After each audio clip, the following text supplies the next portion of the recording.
Today I'm reviewing Virgin Atlantic's upper class from London to Las Vegas, a cabin that's said to blend comfort with a bit of Virgin personality to ease you into the party spirit. If Sin City is the main event, this flight might just be the pre-game. Welcome to the channel. I'm Anthony, and with over 20 years of business class flying and more than 1 million miles in the air, I've seen just about everything at 35,000 feet. Cabin crew, doors to automatic cross check. Here at Doors to Automatic, I bring you in-depth, honest reviews of premium services from airlines around the globe. Love travel, aviation, or just chasing the thrill of the skies? Hit that subscribe button and come along for the ride. My journey started on the Elizabeth line from central London. Heathrow Central Station is about a 40-minute journey from central London. From the train station, a series of underground passageways led to Terminal 3, where Virgin Atlantic flights depart. Virgin shared check-in zone A with partner Delta. There were dedicated upper-class check-in desks with no queues. The baggage allowance was 2 checked items, each weighing up to 32 kilos or 70 pounds, with maximum dimensions of 90 centimetres by 75 by 43. You could also take 2 items of hand luggage up to a combined weight of 16 kilos or 35 pounds, plus an underseat bag. An elevator next to check-in took you up to the private security lane in the exclusive upper class wing. The security channel had modern scanners with no need to remove anything from bags. After the security lane, you were dropped back into the main departure hall and the duty-free shops.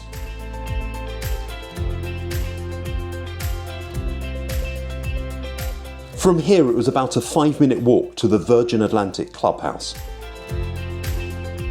The clubhouse was available to anyone flying upper class, plus Virgin Flying Club Gold members. There was a range of seating options, including a brasserie with booths. A good selection of hot food was available to order, either from the waiting staff or from a QR code.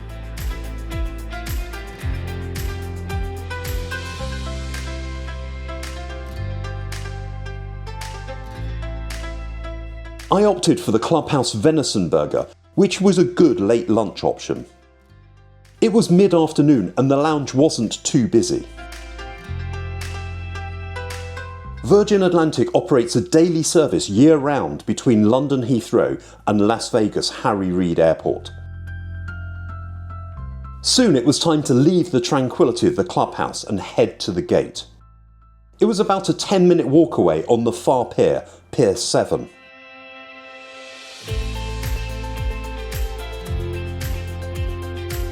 At the gate there was a priority lane for boarding groups 1 to 4.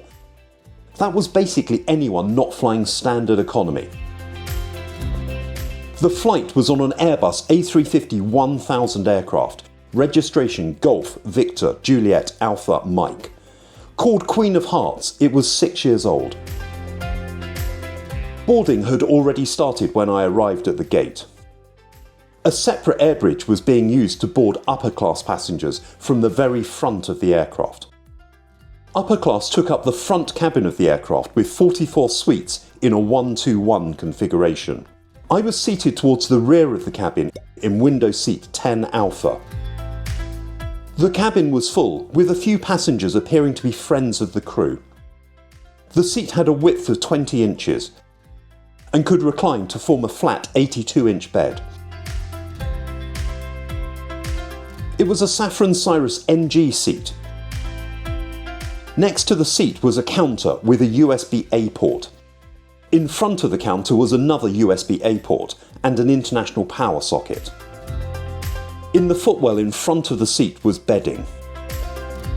Above the counter were a couple of shelves and a reading light. The table folded down from beside the seat, revealing a carton of water in a storage area. Overhead there was plenty of luggage storage. There were also more reading lights and individual air vents. On the edge of the counter were controls to recline the seat. To the aisle side, the armrest could be adjusted. The entertainment monitor flipped out in front of the seat. Soon, sparkling wine, juice and water were offered. An amenity kit was provided. It contained an eye mask and socks, creams and lip balm, a toothbrush and toothpaste, and earplugs. Soon, the air bridges were retracted as the safety video played. Hello there. We're delighted to welcome you on board Virgin Atlantic. Thank you for flying with us today.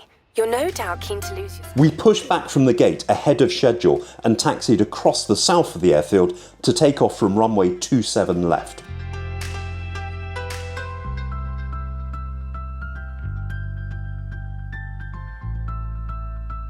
We arrived at the runway at 4:58 p.m.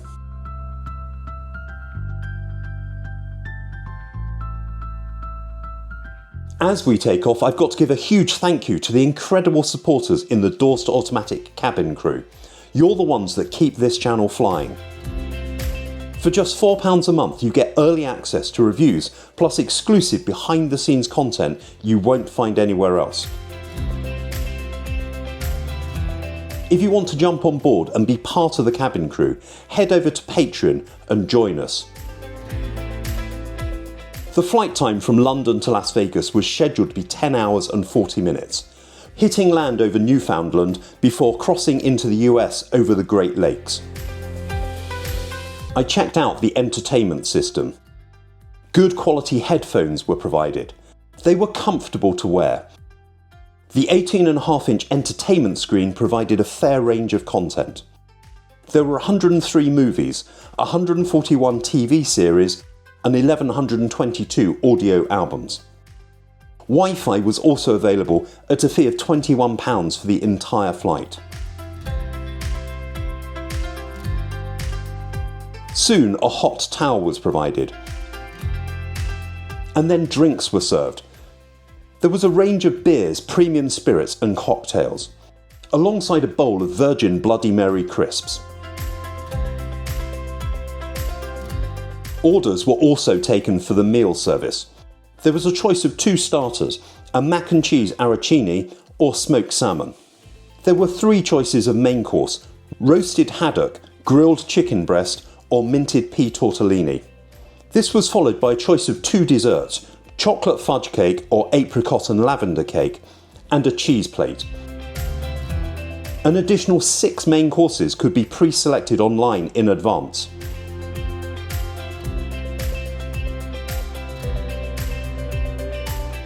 A member of the crew placed a rather odd cloud-shaped mat on the table before laying a place setting. A selection of warm bread rolls was available. Metal cutlery and linen napkins were provided.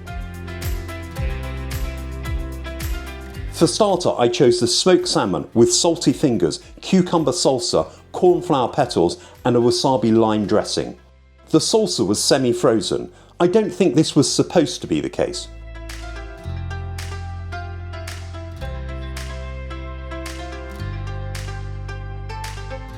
For main course, I chose the lemon thyme grilled chicken breast with creamed truffle mashed potatoes and buttered parsley, carrots and peas. I'm not sure this was so much a fine dining option, but more wholesome home cooking. The main course cleared, I ordered dessert.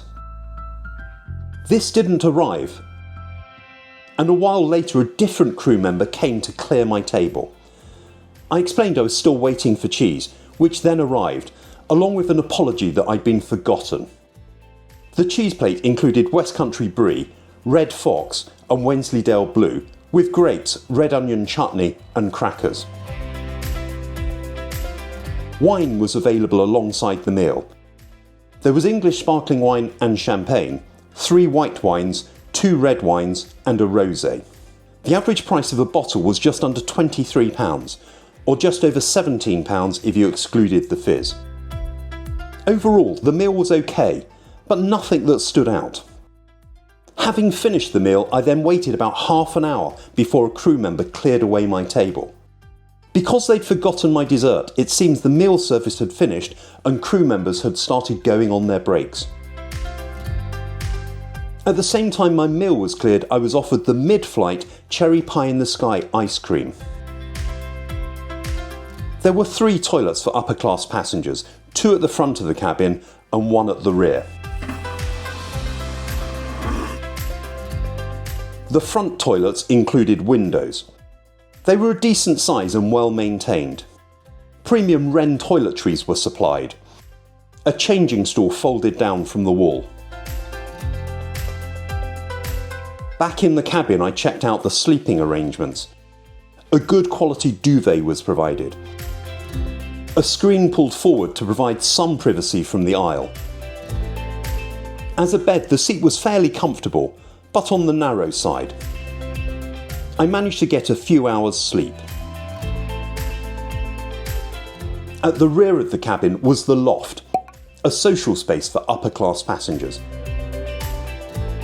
I managed to film in one of the few times it was empty. It had been generating a lot of noise earlier in the flight. There was a seating area for 5 or 6 people. A selection of fruit and snacks was available.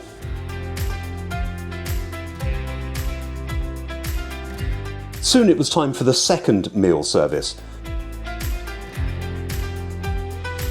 This was what Virgin called their signature mile-high tea. There was a choice of sandwiches with a warm quiche, some cakes and a scone with cream and jam.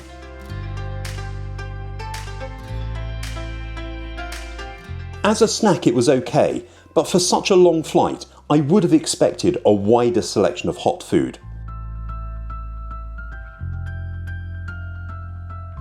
The upper class return flight cost me 105,000 Virgin points plus £1,495.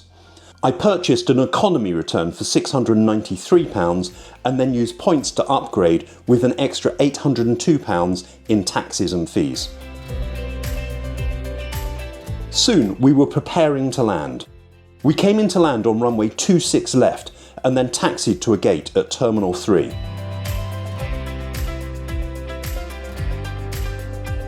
So how did I rate the flight overall?